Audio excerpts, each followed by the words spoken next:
Hey everybody, it's Jason Blaha here, and I had a subscriber ask a question, or make a statement at least, that she made, and it's kind of just her personal experience. And she basically said in my video discussing lifestyle choices in cancer that everyone she knows who is diagnosed with cancer has been thin. And here's the interesting thing with that. Yet we know statistically that 1 in 5 cases of cancer, according to the data out there, is directly related to being overweight. Now, the others are due to other lifestyle choices, but 1 in 5, that's a massive correlation. And here's the thing that it comes down to. I mean, it's kind of like saying that every time you've seen a car run over a dog, the car was a black car or a blue car, so that's what seems to be related, but that's not always the case. That's just your personal view from a very limited number of cases. When you have scientists and medical doctors and other people who look at the bigger picture and they study 10,000 cases of something, versus maybe you've seen 3 cases in your whole lifetime, you're going to have your own perspective based upon what you saw, the correlations you saw with the 3 people you met who had that particular disease. But the medical doctors are going to look at 10,000 people from random cross sections of society who have that, and they're going to find larger patterns because you might miss the pattern.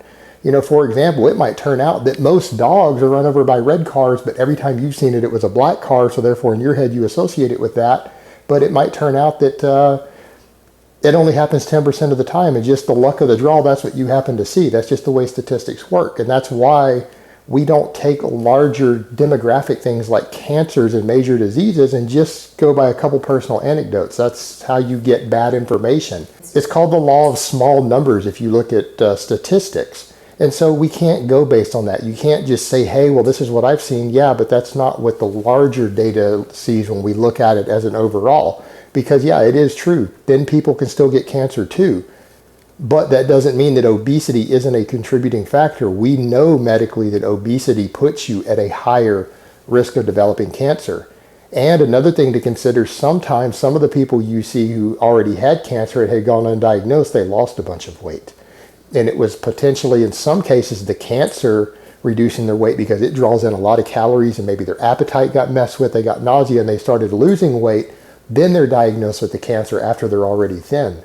And so that's another factor of what you might be seeing outside of that in addition to it. And so their actual thinness was related to it, because people who get most severe forms of cancer, they do waste away.